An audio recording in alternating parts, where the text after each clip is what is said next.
जय मसीह की। उम्मीद करता हूं कि आप लोगों को अच्छा भोजन मिला। मैं जब पहुंचा तो चिकन करी ज़्यादा था, तो मुझे तो अच्छे से चिकन करी मिला। कुछ लोग बोल रहे थे कि कम मिला। परमेश्वर का धन्यवाद देता हूं कि आप लोगों के साथ मिलकर परमेश्वर के वचन को बांटने और आप लोगों को इस प्रकार से आमने सामने देखकर मुलाकात करने, आप लोगों के विषय में जानने का एक समय परमेश्वर ने दिया। मेरा नाम एबी वर्गीस है और मैं बैंगलोर में रहता हूँ। मेरी एक पत्नी और 2 बच्चे हैं और हम लोग पिछले 12 साल से प्रभु की सेवा में हैं। उत्तर भारत में हम लोग सेवा कर रहे थे और अभी पिछले 3 साल से हम लोग बैंगलोर में कलीसिया के साथ मिलकर सेवा में हैं। और अगले 2 दिन जो हम साथ में बिताएंगे, मैं उम्मीद करता हूं कि आप में से कुछ लोगों को व्यक्तिगत रूप से परिचय करने, आपके जीवन के विषय में जानने का मौका ज़रूर मिलेगा और साथ ही साथ मैं अपने जीवन के विषय में भी ज़रूर आप लोगों के साथ मिलूँगा।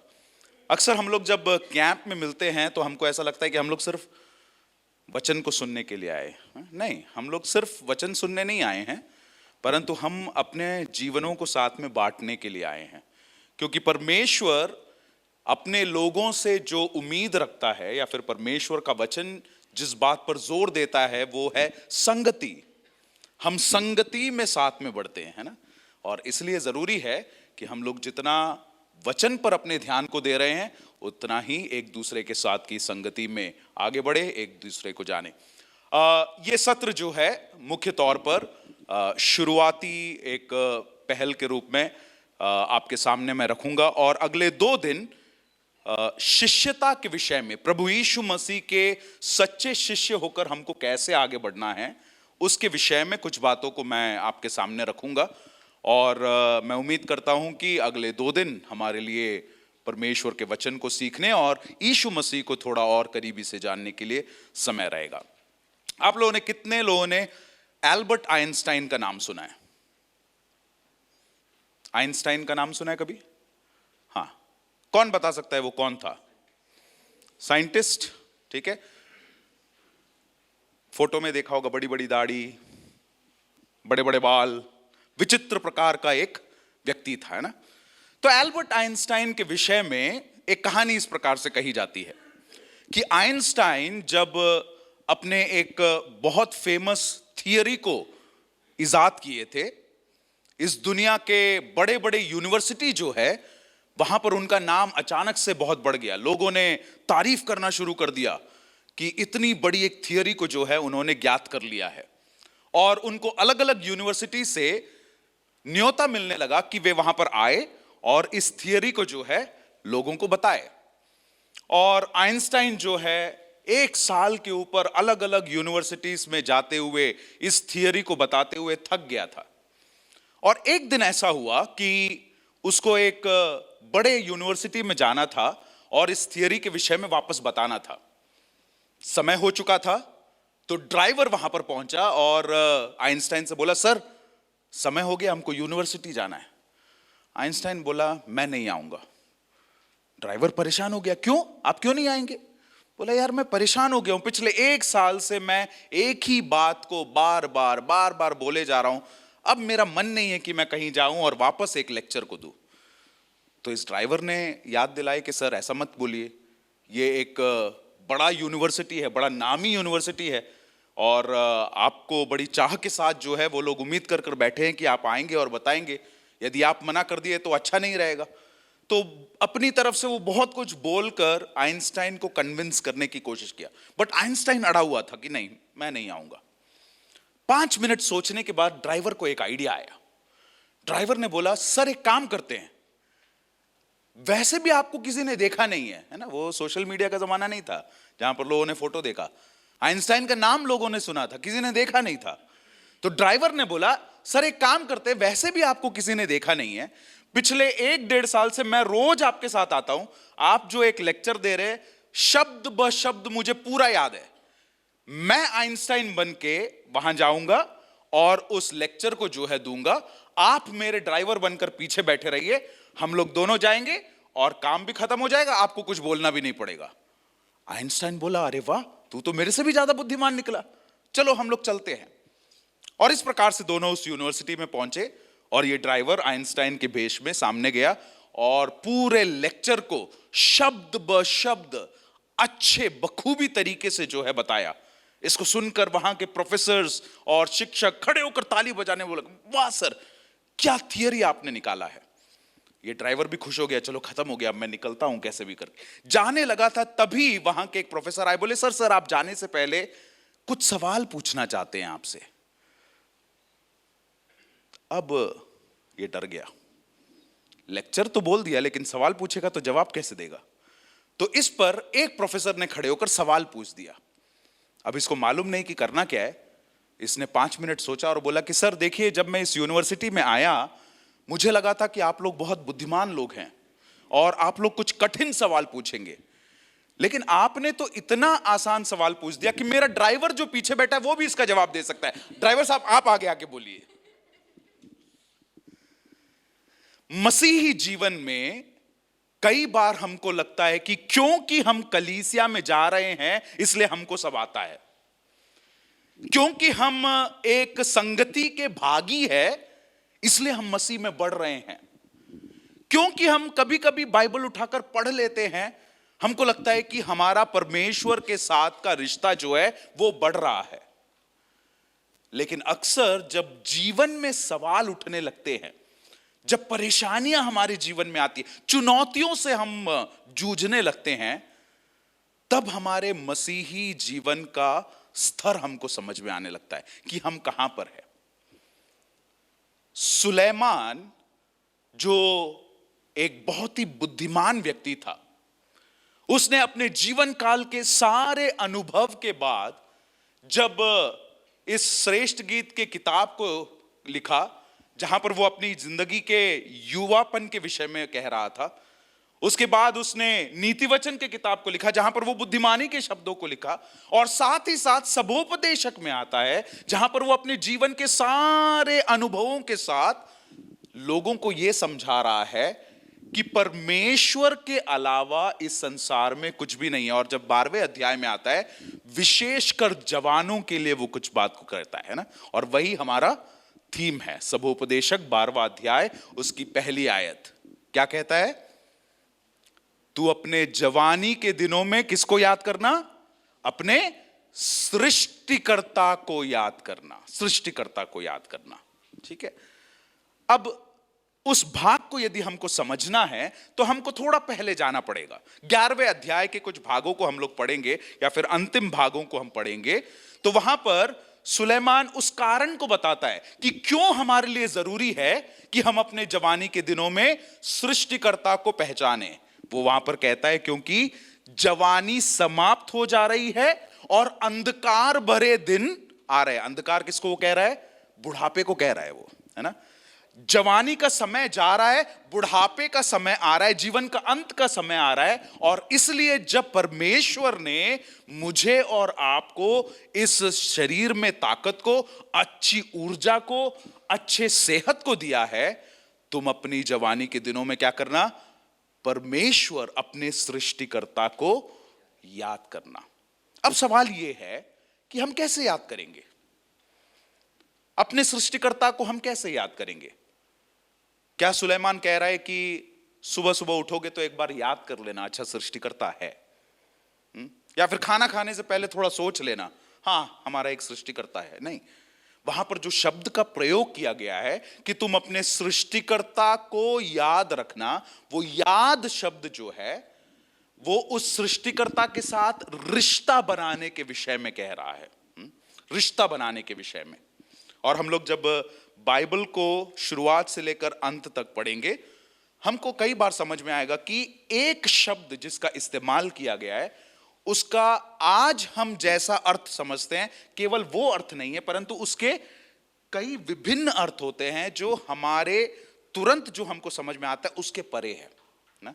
उदाहरण के लिए, हम जब पुराने नियम में उत्पत्ति की किताब में जाते हैं, वहां पर हम इस बात को पढ़ते हैं कि और इब्राहिम ने अपनी पत्नी को जाना। अब जाना मतलब क्या? वो पहचानता नहीं था क्या? नहीं, वहां पर किस विषय में लिखा गया है कि वे शारीरिक संबंध में आए और उसका परिणाम होकर जो है परमेश्वर ने उन्हें वरदान के रूप में दिया।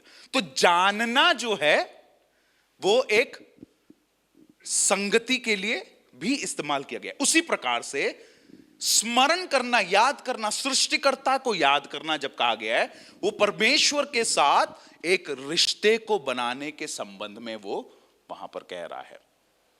तो इस रिश्ते को अब हम कैसे बना पाएंगे? इस रिश्ते को हम कैसे कायम कर पाएंगे? मान लीजिए कि मैं सोलोमन भाई से पहली बार मुलाकात हुआ मैंने उनके विषय में कुछ बातों को पूछा, उन्होंने मेरे विषय में पूछा, हमारी दोस्ती हो गई। अब मैं चाहता हूं कि उनके साथ हमारा एक रिश्ता जो है वो बढ़े। तो मुझे क्या करना होगा? उनके साथ बातचीत करना पड़ेगा, है ना? उनके साथ मिलना होगा। वो जो कह रहे हैं उन बातों को मुझे सुनना होगा, मैं जो कह रहा हूं उन बातों को वो भी सुनेंगे, और वैसे हमारे बीच में एक रिश्ता कायम होगा। तो अगर रिश्ते की बुनियाद संगति है, साथ में रहना है, समय बिताना है, तो परमेश्वर के साथ के रिश्ते की बुनियाद क्या है? वो भी वही है, परमेश्वर के साथ समय बिताना।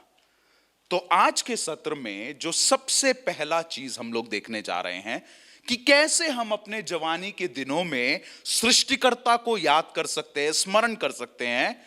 सबसे पहली बात, उसके साथ समय बिताने के द्वारा हम सृष्टिकर्ता को याद कर सकते हैं। अब सवाल यह है कि यह समय को हम कैसे बिताएंगे? परमेश्वर के साथ हम कैसे समय बिताएंगे? बाइबल जो है अलग अलग बातों को हमें बताती है कि कैसे हम परमेश्वर के साथ संगति रख सकते हैं। उसमें से सबसे महत्वपूर्ण एक तरीकों में से एक है परमेश्वर के वचन को पढ़ना। ये बाइबल जो परमेश्वर का वचन है, परमेश्वर ने अपने विचारों को, अपनी इच्छाओं को, मनुष्य के विषय में सब कुछ जो है इस बाइबल के द्वारा हमको बता कर दिया है। परमेश्वर जो कुछ भी मनुष्य से कहना चाहता है उन सारी बातों को अपने दासों के द्वारा, अपने भक्तों के द्वारा परमेश्वर ने इस जीवित वचन में दिया है। तो यदि मैं परमेश्वर को जानना चाहता हूं तो मुझे क्या करना पड़ेगा?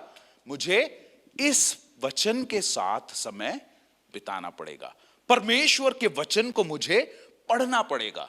और जब तक मैं परमेश्वर के इस वचन को नहीं पढ़ूंगा, मैं इस परमेश्वर को जानूंगा भी नहीं। तो अब सवाल यह है कि हमको कैसे इस बाइबल को पढ़ना है, किस प्रकार से, किस रीति से पढ़ना है।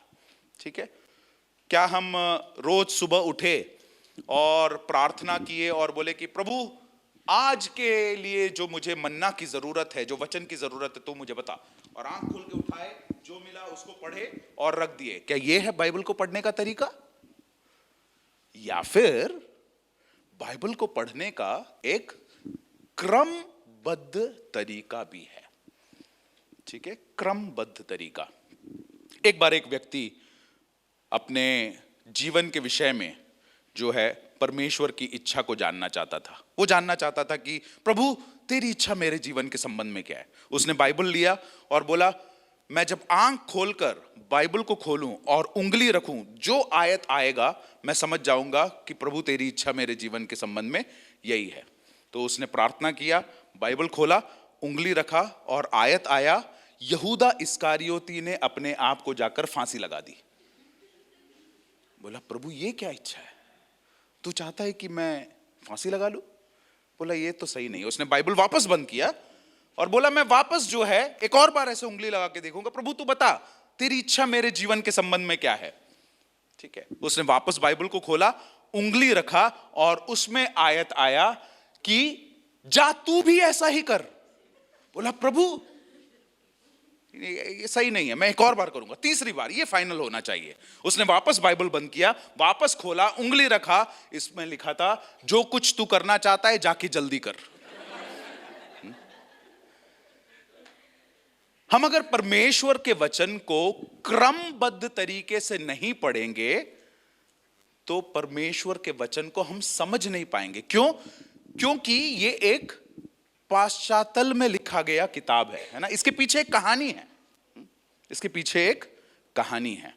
और इसलिए यह जरूरी है कि हम क्रमबद्ध तरीके से बाइबल को पढ़ें। और उस क्रमबद्ध तरीके से बाइबल को पढ़ने के सिलसिले में एक जो महत्वपूर्ण अनुशासन मैं और आप अपने जीवन में लेकर आ सकते हैं वो है ध्यान मनन का समय।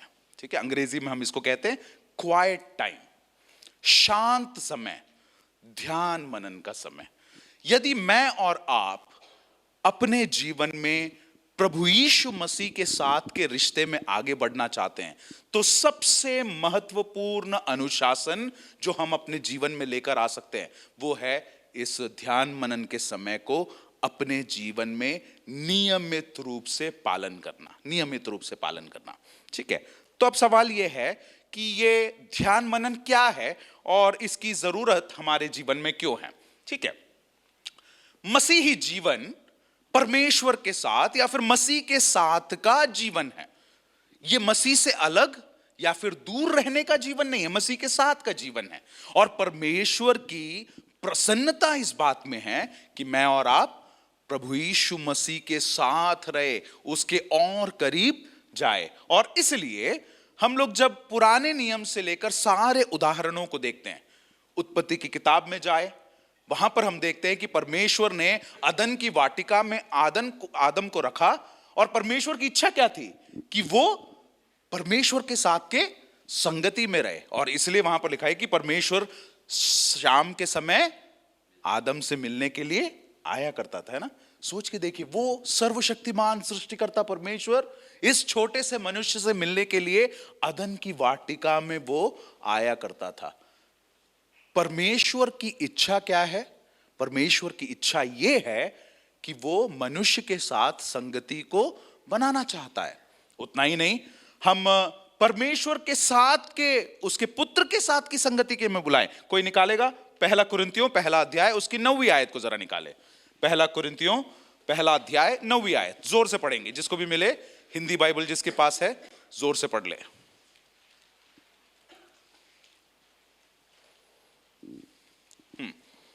पहला कुरिन्थियों पहला अध्याय 9वीं आयत।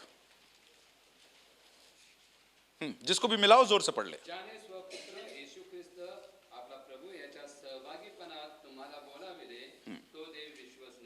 हाँ, परमेश्वर की बुलाहट हमारे जीवन के लिए क्या है कि हम उसके पुत्र प्रभु यीशु मसीह के साथ संगति में बने रहे हैं। उतना ही नहीं, जरा हम यूहन्ना 14वां अध्याय उसकी 23वीं आयत को पढ़ेंगे। यूहन्ना 14:23। हमारे जवान भाई बहन, किसी के पास यहां पर हिंदी बाइबल नहीं है? सब मराठी इंग्लिश में है। कोई भी ठीक है, इंग्लिश है तो इंग्लिश में पढ़ सकते, कोई दिक्कत। आपके पास हिंदी बाइबल है ना? हाँ, पढ़ेंगे आप? मराठी है, ओके, ठीक है। 14:23, यूहन्ना 14:23। इंग्लिश है तो इंग्लिश में भी पढ़ सकते हैं। हाँ, पढ़िए पढ़िए, जोर से पढ़ना शुरू कीजिए। हाँ,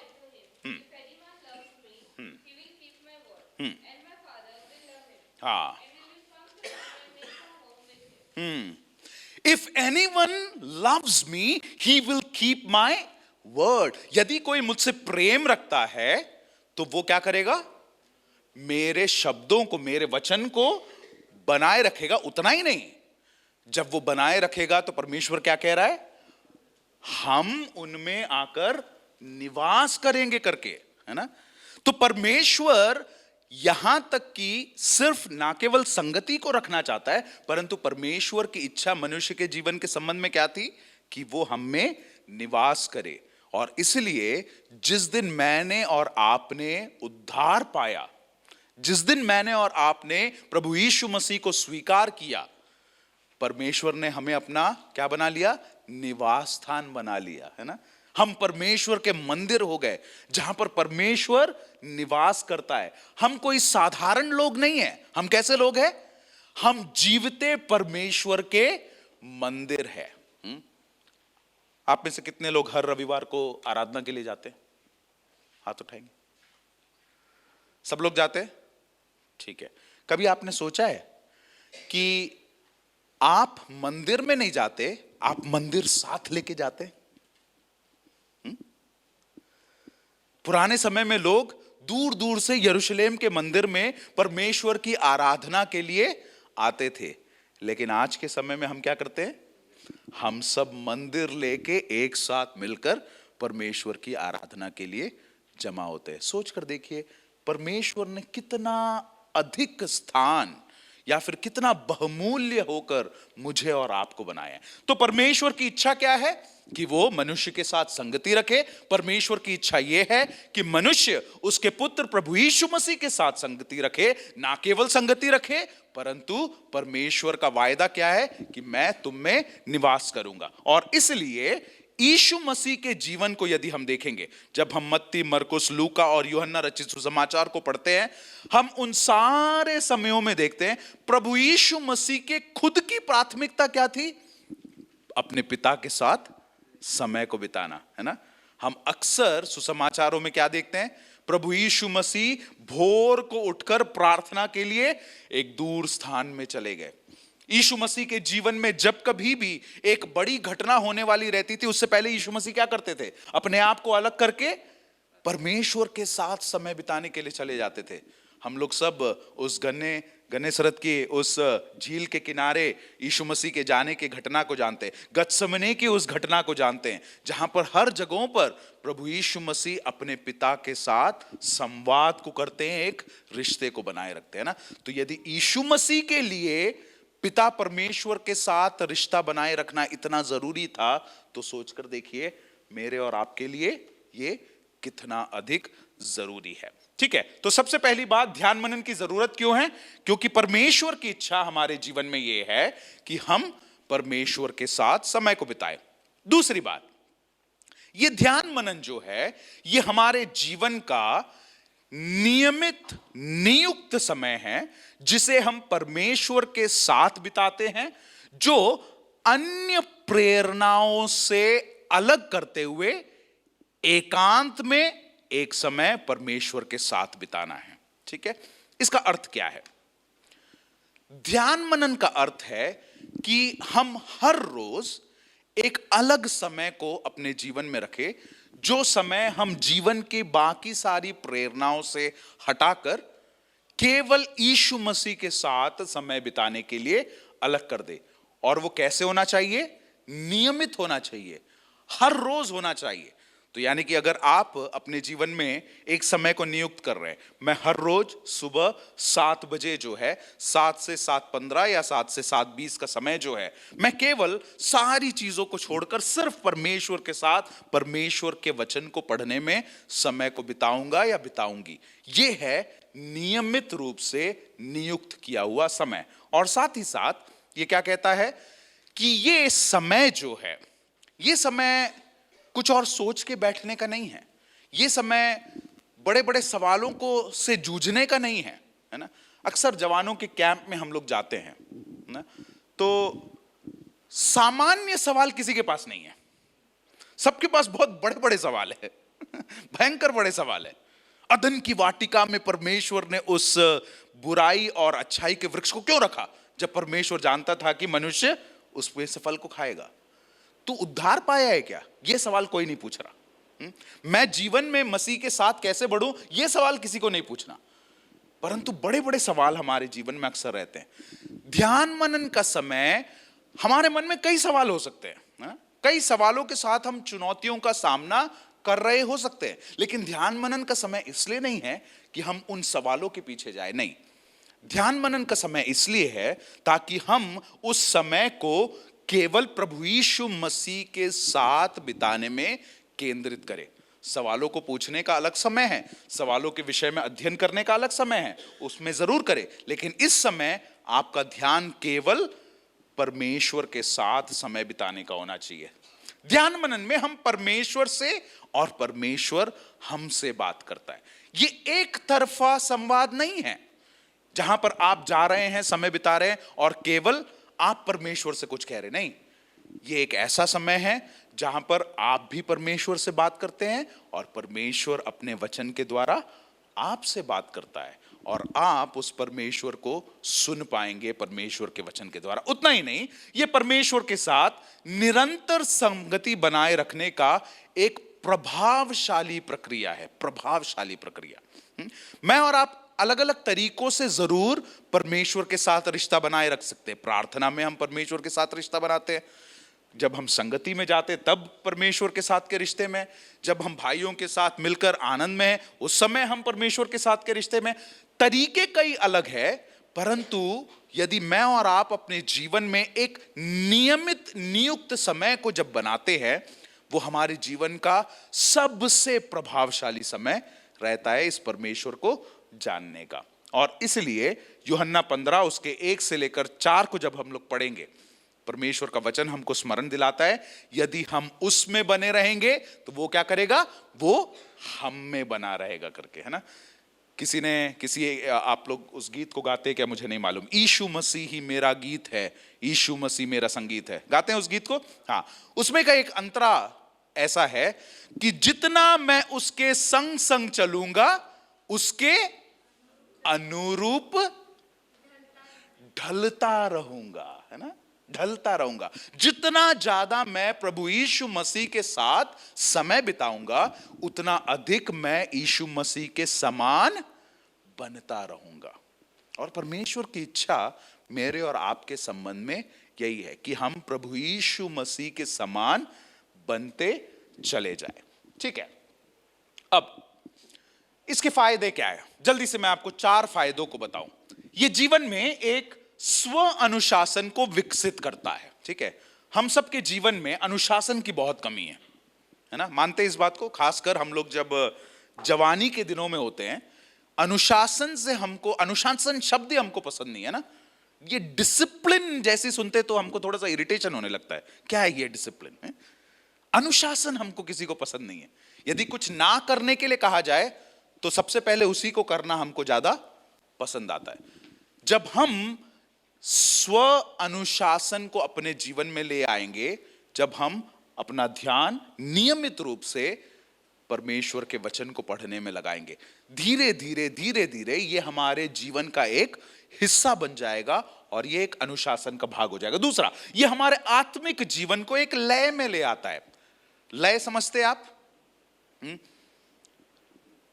समझते हैं लय क्या है करके? रिदम बोलते हैं हम लोग अंग्रेजी में, रिदम। ठीक है, यहां पे कोई म्यूजिशियंस है जिसको म्यूजिक में इंटरेस्ट है? कोई नहीं है? संगीत प्रेमी लोग नहीं है यहां पे?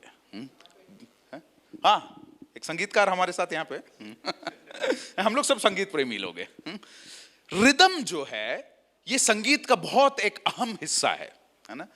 अगर आप रिदम में किसी गीत को नहीं गाएंगे तो वो गीत जो है बदसुरा सुनाई देगा हमको। हमारे जीवन में भी एक रिदम है ना, एक लय है।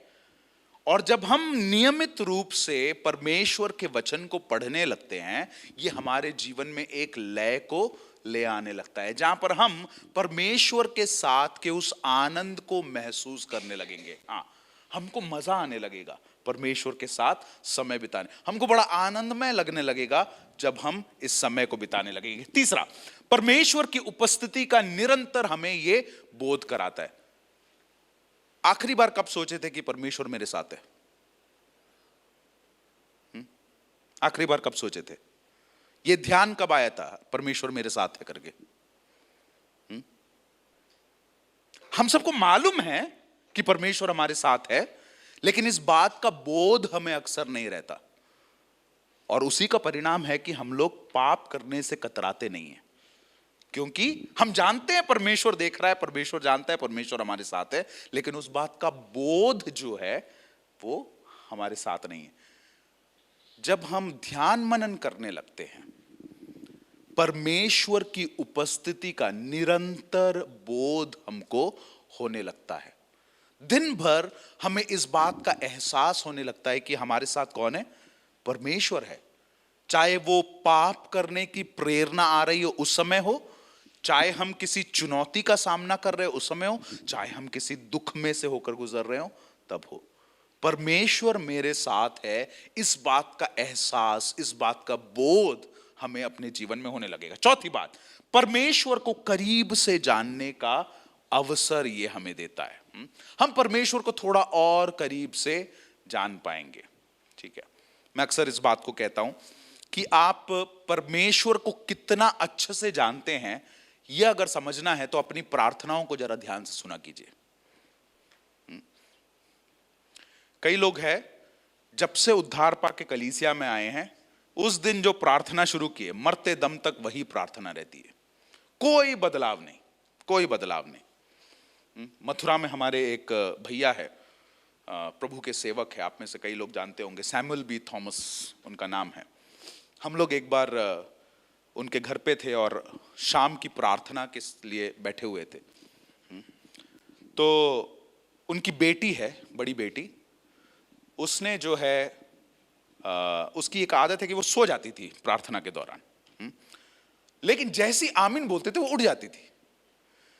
और भैया ये चीज को बहुत दिनों से देख रहे थे कि इसकी आदत है, ये जैसी प्रार्थना करना शुरू करे ये सो जाती है, आमीन बोलो तो तुरंत आंख भी खोल देती है। तो एक दिन उनसे पूछे कि तेरे को कैसे समझ में आता है कि कहां प्रार्थना खत्म हुई, कब आमीन बोले, कैसे उठ जाती है तू? तो उसने बोला, पापा आप कितने सालों से एक ही प्रार्थना कर रहे हैं, आप कहां शुरू करते हैं कहां खत्म करेंगे, कितना मिनट का समय, ये मुझे अच्छे से मालूम है। और इसलिए जैसे समय समाप्त होने का मुझे अंदाजा हो जाता है, मैं उठ जाती हूं। उस दिन से भैया ने अपनी प्रार्थना बदल दिया।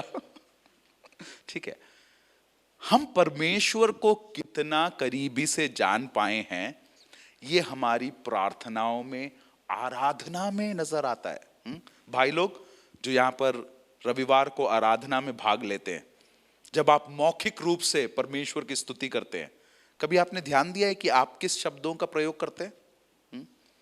कई बार हम सालों साल एक ही स्तुति धन्यवाद के बातों को बोलकर परमेश्वर की आराधना करते हैं। क्यों? कारण क्या है?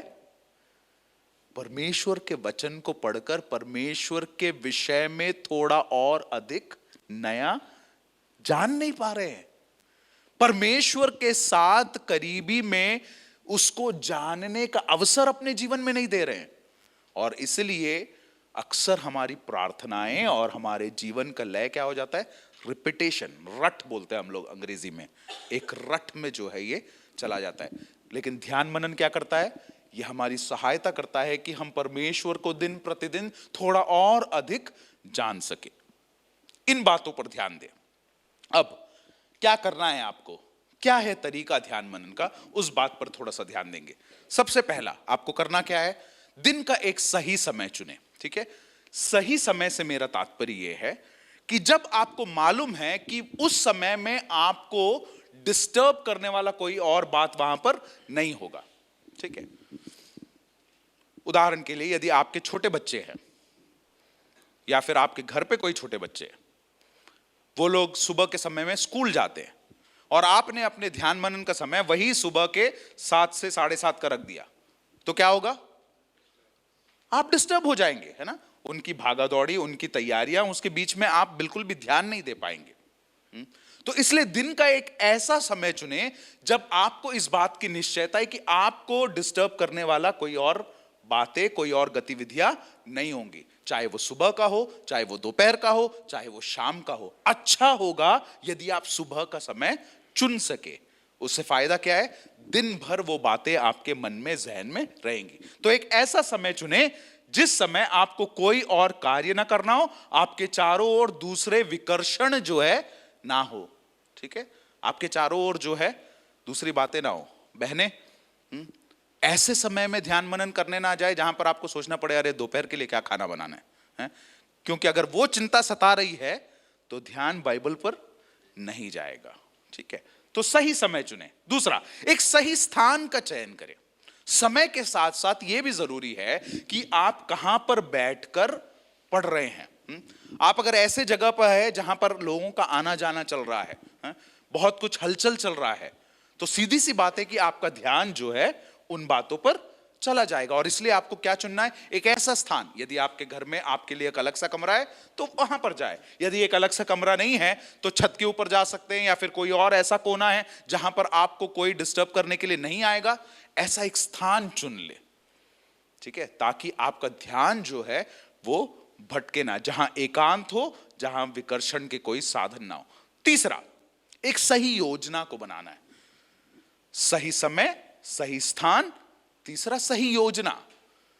और ये योजना का सबसे पहला हिस्सा है कि आप कितना समय दे सकते हैं। ठीक है, कितना समय दे सकते हैं। आप जोश जोश में आके बोले कल से मैं 1 घंटा रोज सुबह उठकर ध्यान मनन करूंगा। ठीक है, 1 दिन किए, 2 दिन किए, तीसरे दिन अचानक से जल्दीबाजी में जो है बोले नहीं 1 घंटा तो नहीं हो पा रहा, चलो आज के लिए जो है 40 मिनट कर देते हैं। चौथे दिन में जो है आधे घंटे में आ जाएंगे। 1 सप्ताह बाद जो है 15 मिनट में आ जाएगा, उसके बाद गायब। ये मनुष्य की प्रवृत्ति है। इसलिए ऐसे समय को चुने जो आपके लिए सचमुच में करने योग्य हो। मैं जब कॉलेज के दिनों में था, मेरा एक दोस्त था, मेरे साथ रूम में रहता था, मेरा रूममेट था। हमारे कॉलेज में नया नया जिम खुला था। कॉलेज के छात्रों को बड़ा जोश रहता है कि जिम जाना है, जिम जाना है। तो हम लोग दोनों मिलके जिम ज्वाइन कर लिए क्योंकि फ्री था।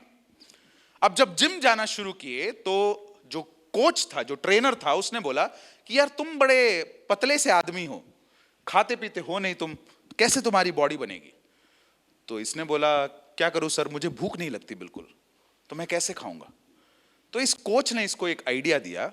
वो बोला कि तू एक काम किया कर, तेरे को भूख नहीं लगती, तू खाना खाने से 1 घंटा पहले क्या करना, तू थोड़ा सा विस्की पी लेना, तेरे को भूख लगने लग जाएगी। ये बोला सही बात है, ऐसा है, सचमुच में ऐसा होता है। कोच ने बोला हाँ तू ट्राई करके देख। ये घर पे आया और मुझे बोला अरे यार आज कोच ने मुझे एक बात बोला कि खाना खाने से 1 घंटे पहले थोड़ा सा विस्की पिएगा तो भूख लगेगी। मैं करूंगा सोच रहा हूं। मैं उसको समझाया देख तू गलत आदतों में मत जा, तेरे को बॉडी बनाना है बना, नहीं बनाना है मत बना, गलत आदतों में नहीं जा। नहीं नहीं कोच ने बोला है कर सकते हैं। उसने करना शुरू किया। हर रोज शाम को खाना खाने से 1 घंटे पहले थोड़ा सा विस्की जो है वो पीने लगा। पहला 1-2 सप्ताह ठीक था, उसको भूख भी लग रही थी, वो जाके जिम में बहुत एक्सरसाइज भी करने लगा। दूसरे सप्ताह के बाद से बोला इतने में इतना भूख लग रही है तो इतना पी लूंगा तो कितना ज्यादा भूख लगेगा। तो 1 ग्लास 2 ग्लास में बदल गया, 2 ग्लास 3 ग्लास में बदल गया। 1 महीना बीत गया, जिम छूट गया, बेवड़ा बन गया। मनुष्य की प्रवृत्ति है ये, मनुष्य का स्वभाव है ये। और इसलिए जरूरी है कि हम ऐसी योजनाओं को बनाएं जिस पे हम कायम रह सकते हैं, है ना। और इसलिए 15 से 20 मिनट का समय चुने, एक ऐसा समय जो आप रोज निकाल सकते हैं। हम में से कोई ऐसा नहीं है जो दिन भर में 15 से 20 मिनट का समय परमेश्वर के वचन को पढ़ने के लिए ना निकाल सके। कितना समय? 15 से 20 मिनट का समय। बाइबल पढ़ने की योजना। अब आप इस बाइबल पढ़ने में क्या करेंगे? ठीक है, योजना को बनाना है आपको कि किस प्रकार से आप इसको शुरुआत करेंगे। कुछ सामग्रियां जो आपके हाथ में होनी चाहिए, एक बाइबल होना चाहिए, एक नोटबुक होना चाहिए ताकि आप उसमें लिखे, एक पेन हो आपके पास, और सबसे महत्वपूर्ण आपका मन वहां होना चाहिए, है ना। मन कहीं और भटक रहा है और यहां पर परमेश्वर के साथ समय बिताने के लिए आ गए तो आप सिर्फ समय की बर्बादी को करेंगे, आपको कुछ सीखने नहीं मिलेगा। ठीक है, तो ये वस्तुएं जो है आपके साथ होनी चाहिए। अब योजना क्या करेंगे आप? वो 15 से 20 मिनट का समय जो हर रोज सुबह आपने नियमित रूप से नियुक्त कर लिया है, इस 15 से 20 मिनट में आप क्या करेंगे? सबसे पहला आपको बाइबल पढ़ने की एक योजना को तैयार करना है। क्या करना है? निरंतरता में और नियमित रूप से बाइबल के भाग को पढ़ना है। यानी कि आप यदि मरकुस रचित सुसमाचार का अध्ययन करना शुरू कर रहे हैं, उसको पढ़ना शुरू किए, है ना, तो आपको निरंतर उसी को पढ़ना है। आज मान लीजिए पहला अध्याय 5 आयतों को आपने पढ़ा, तो कल आपको क्या पढ़ना है? 6वीं आयत से लेकर आगे की आयत को। आज मरकुस पढ़े, कल आमोस की किताब में चले गए, परसों मलाकी में चले गए, चौथे दिन प्रकाशित वाक्य में चले गए, नहीं, इससे आपको कुछ समझ में नहीं आएगा। इसलिए नियमित रूप से निरंतरता में एक भाग को आप ले। दूसरा, छोटे से भाग को चुने। आपको मालूम है आपके पास कितना समय है? 15 से 20 मिनट का समय। इस 15 से 20 मिनट के समय में आप पूरा का पूरा अध्याय पढ़कर खत्म शायद नहीं कर पाएंगे, तो इसलिए छोटे भाग को चुने। आप अगर अपने बाइबल को देखेंगे, अक्सर बाइबलों में एक भाग का विभाजन दिखेगा, है ना, भाग का विभाजन, वो एक तरीका है, आप उस भाग को ले सकते हैं। या फिर शीर्षक दिखेंगे आपको, एक शीर्षक, उसके बाद कुछ आयतें, उसके बाद अगला शीर्षक वो हमको बताता है कि दूसरा एक भाग उसमें शुरू हो रहा है। तो चाहे तो वो चुन सकते हैं, या फिर आपको लग रहा है कि 4 से 5 आयत इसमें के मैं पढ़ सकता हूं नियमित रूप से, उतना ही चुने। लेकिन चुनाव कर ले कि आप छोटे से एक भाग को पढ़ेंगे, ध्यान पूर्वक पढ़े, समझे कि ये भाग क्या कह रहा है। कम से कम 3 से 4 बार जो है उस भाग को पढ़ ले, ताकि आपको समझ में आए कि उस भाग में क्या लिखा हुआ है, जो लेखक है वो क्या कहना चाह रहा है, उन बातों को थोड़ा सा आप समझ ले। मुख्य विषय या सीख की पहचान को ढूंढे, इस बात को देखे कि उस भाग में से सबसे मुख्य बात क्या कहा गया है। ध्यान दे, ये ऐसा एक समय नहीं है जहां पर आपको गहराई में जाना है, नहीं, आप बाइबल अध्ययन नहीं कर रहे हैं। यहां पर आप क्या कर रहे हैं, परमेश्वर के साथ एक लय में अपने जीवन को लेकर आ रहे हैं, और इसलिए गहराई में अभी फिलहाल जाने की जरूरत नहीं है। 15 से 20 मिनट के समय में मुख्य बातों को देखें कि इस भाग में से परमेश्वर मुझे क्या सिखाना चाहता है। अब कुछ सवाल आप उठा सकते हैं, आपने उस भाग को पढ़ा तो आपको कुछ सवाल जो है आपको उठाने की जरूरत है। क्या क्या है वो सवाल? सबसे पहला, ठीक है, इस भाग में धन्यवाद और स्तुति के कोई विषय है क्या? जिस 5 या 6 आयतों को मैंने पढ़ा, क्या उस भाग में परमेश्वर के विषय में ऐसी कोई जानकारी है जिसके लिए मैं परमेश्वर को धन्यवाद दे सकता हूं? ठीक है, अब ध्यान दें, मान लीजिए आपने सोमवार से लेकर शनिवार तक ध्यान मनन नियमित रूप से किया है, और आपको कम से कम इन 6 दिनों में 3 या 4 ऐसे भाग मिले जहां पर धन्यवाद या स्तुति के विषय है। रविवार को आकर आप क्या कर सकते हैं? हाँ, आप जब प्रभु की स्तुति करेंगे, आपने जो परमेश्वर के विषय में सीखा है, उन बातों के लिए आप परमेश्वर को धन्यवाद दे सकते हैं, महिमा दे सकते हैं। यानी कि आप हर सप्ताह जब आराधना के लिए जाएंगे, परमेश्वर को स्तुति करने का, धन्यवाद देने का आपके पास एक नया विषय रहेगा। ये कहां से मिल पाएगा आपको? आपके ध्यान मनन में से मिल पाएगा। दूसरा सवाल, क्या इस भाग में कोई उदाहरण या आज्ञा है जो मुझे पालन करने की आवश्यकता है? किसी भाग में आप पढ़ रहे हैं और उस भाग में किसी व्यक्ति के जीवन के विषय में कुछ लिखा हुआ है, तो वो हमारे लिए एक उदाहरण बन गया कि हाँ, मुझे भी इस बात को अपने जीवन में लाने की जरूरत है। या फिर परमेश्वर का वचन सीधे रूप से आपको कह सकता है कि तुम्हें इस बात को करने की आवश्यकता है। उदाहरण के लिए 1 थिस्सलुनीकियों 4 अध्याय में कहा गया है कि परमेश्वर की इच्छा तुम्हारे जीवन के विषय में यह है कि तुम पवित्र बनो। तो हमने जब उसको पढ़ा तो तुरंत हम उसको एक आज्ञा के रूप में ले, है ना, मेरे जीवन के लिए परमेश्वर की आज्ञा क्या है? पवित्रता में मैं जीवन बिताऊं। तो पहला, धन्यवाद और स्तुति का कोई विषय है क्या? दूसरा, क्या मेरे पास कोई उदाहरण या आज्ञा है इसमें? तीसरा, क्या यह भाग मुझे किसी पाप का बोध दिलाता है जिसके लिए मुझे परमेश्वर से माफी मांगने की जरूरत है? क्या इस भाग में किसी पाप का वर्णन है जो मेरे जीवन में दिख रहा है? यहां कोई पापी है? नहीं, यहां सब पवित्र लोग बैठे हैं, है ना, कोई पापी नहीं है यहां पे।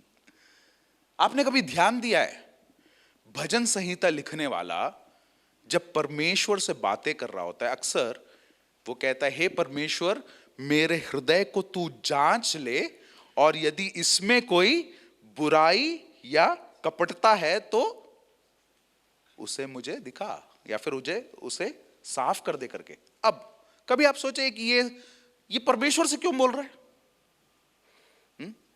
ये परमेश्वर से क्यों बोल रहा है कि मेरे हृदय में यदि कोई पाप कपटता है तो उसको तू साफ कर दे? परमेश्वर से क्यों बोल रहा है? क्योंकि मेरी नजरों में, मेरे जीवन में मुझे कभी कोई कमी नजर नहीं आएगी। हम जब अपनी दृष्टि में देखते हैं, हमको अपने जीवन के पाप नजर नहीं आएंगे। पाप हमको कब पता चलेगा? जब हम परमेश्वर की उपस्थिति में जाएंगे, परमेश्वर के वचन के प्रकाशन में हमको समझ में आएगा कि ये हमारे जीवन की कमी है। चुगली करना पाप है क्या? है? बहनें? नहीं, मैं ये नहीं कह रहा कि बहनें ही चुगली करती है, भाई लोग भी चुगली करते हैं। पर क्या चुगली करना पाप है? है? फिर भी लोग अक्सर करते हैं ना। कई लोगों को तो लगता है कि नहीं कर। मैं पिछले दिनों में एक कैंप में था और वहां पर हम लोग पाप के विषय में चर्चा कर रहे थे। हम झूठ के विषय में बात कर रहे थे कि झूठ बोलना परमेश्वर की नजरों में जो है कितना बड़ा पाप है। जब वो सत्र समाप्त हुआ तो एक भाई मेरे पास आया और बोले कि ब्रदर, आप जो बोले वो तो सही है, लेकिन झूठ बोले बिना इस दुनिया में जीवन कैसे बिता सकते हैं? बोल रहे ये तो असंभव है, बोलता है। झूठ बोले बिना इस दुनिया में कैसे जीवन बिताएंगे? तो कई बार जीवन के कई पापों को जो है हमको लगता है कि ये कोई बात नहीं, इसको कर सकते हैं। एक लेखक है, उनका नाम अंग्रेजी में है ये, जेरी ब्रिजेस करके, उन्होंने एक किताब को लिखा है 7 रेस्पेक्टेबल सिंस, 7 आदरणीय पाप। और उनका तात्पर्य यह था कि हमारे जीवन के कई पाप हम लोग पाप के रूप में नहीं लेते, हम उसको बड़ा बड़ा चढ़ाकर अपने जीवन में ऐसा रखते हैं, हाँ वो तो एक कमी के रूप में, उसको हम पाप के रूप में नहीं देखते। गुस्सा, बहुत अच्छे भाई है, प्रभु के लिए बहुत काम करते, थोड़ी सी कमी है उनके जीवन में, उनको गुस्सा बड़ा जल्दी आ जाता है। तो हम लोग गुस्से को क्या होकर देख रहे हैं? हाँ थोड़ी सी जीवन की कमी नहीं। परमेश्वर का वचन कहता है तू गुस्से में क्या कर रहा है? पाप कर रहा है। मनुष्य का क्रोध परमेश्वर की क्या करता है? हाँ, क्रोध पाप है, झूठ बोलना पाप है, चुगली करना पाप है। ये सब हमको कब पता चलेगा? जब हम परमेश्वर के वचन को निरंतर पढ़ेंगे और परमेश्वर का वचन हमको बताएगा कि ये मेरे जीवन की कमियां हैं, घटिया हैं, जो मुझे अपने जीवन से निकालने की आवश्यकता है। अगला, क्या परमेश्वर का कोई वायदा इस भाग में है? क्या परमेश्वर ने किसी वायदे को किया है? मैं ना तुम्हें कभी छोड़ूंगा, ना मैं कभी तुम्हें त्यागूंगा, जीवन के अंत तक मैं तुम्हारे साथ हूं। तुम्हारे जीवन में परेशानियां जरूर आएंगे, परंतु व्याकुल ना हो, क्योंकि मैंने संसार को जीत लिया है। ये सब परमेश्वर के वायदे हैं, और ये वायदे मुझे और आपको क्या करते हैं? प्रोत्साहन देते हैं, साहस देते हैं, ढाढ़स दिलाते हैं, जब हम अपने जीवन के दुखों से, परेशानियों से होकर गुजरते हैं। और ये वायदे हमें ध्यान मनन में सामने मिलते हैं। ठीक है, और क्या करने की आवश्यकता है? उस भाग को पढ़े, जो सवालों को आपने पूछा है उस सवालों में से जो जवाब आपको मिले उसको आप लिख के डाल ले, ताकि आप भूल ना जाए, है ना। हम मनुष्य, हमारी भूलने की आदत है। आप उसको एक नोटपैड में लिख कर डालें उन सवालों को, और उसके बाद जो अंतिम काम आपको उस 15 से 20 मिनट में करना है वो है उस भाग में जिन बातों को आपने सीखा है, चाहे वो धन्यवाद स्तुति के विषय हो, पाप के विषय में हो, उदाहरण और आज्ञा के विषय में हो, उस पर आधारित प्रार्थना को करे। परमेश्वर से कहे, प्रभु आज मैंने आपके विषय में इस बात को सीखा कि आप दुखी लोगों के साथ रहने वाले परमेश्वर है, टूटे हुए हृदयों के साथ रहने वाले परमेश्वर है, इसलिए मैं आपको धन्यवाद देता हूं। मैं इस आज्ञा को समझ पाया कि मुझे अपने जीवन में पवित्रता को लाने की जरूरत है। मैं अपने जीवन के इस पाप को देख पाया कि मैं अपने जबान को जो है काबू में नहीं रखता, मेरा जबान जो है हद से ज्यादा बोलता है। मैं आपके इस वायदे को देख पाया कि मेरे जीवन की चुनौतियों के बीच में आप मेरे साथ हैं। आपको मैं धन्यवाद देता हूं।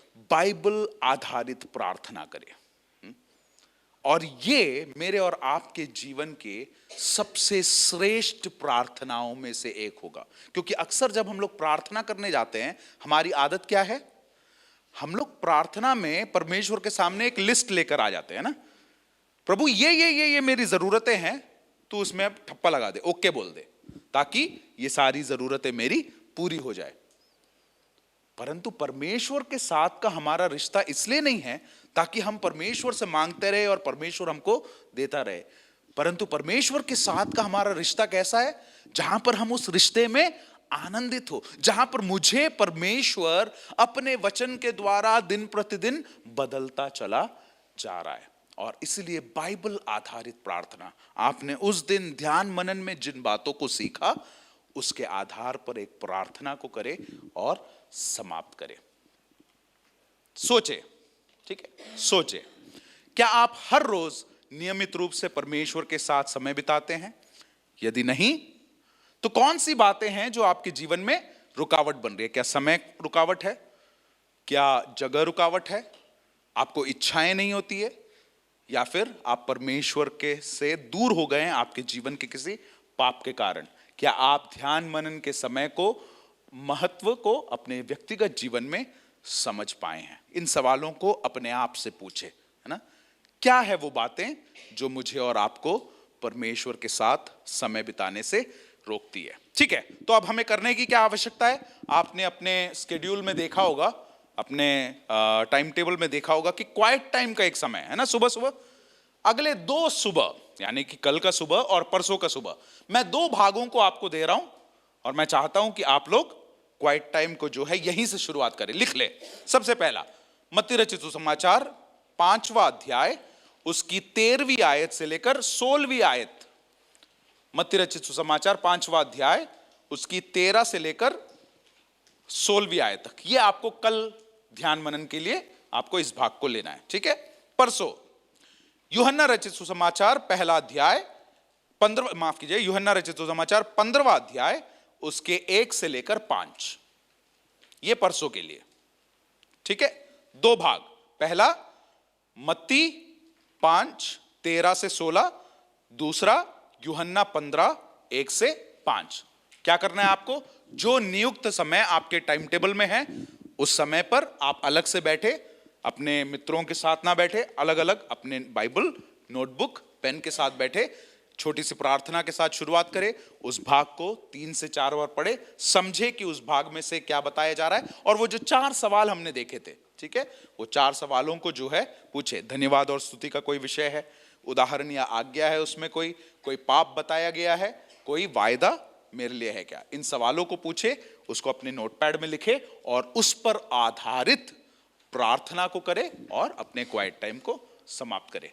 और जो भी प्रश्न आपके हैं, जो भी चुनौतियां आपको लग रही है, ठीक है, हम लोग जब फ्री समय रहेगा उस समय जरूर हम लोग बैठकर उसके विषय में बात कर सकते हैं। परमेश्वर हमारी सहायता करे कि हम लोग नियमित रूप से परमेश्वर के साथ समय बिताने वाले बन जाए और अपने जवानी के दिनों में अपने सृष्टिकर्ता को हम स्मरण रखें। परमेश्वर के नाम की महिमा हो।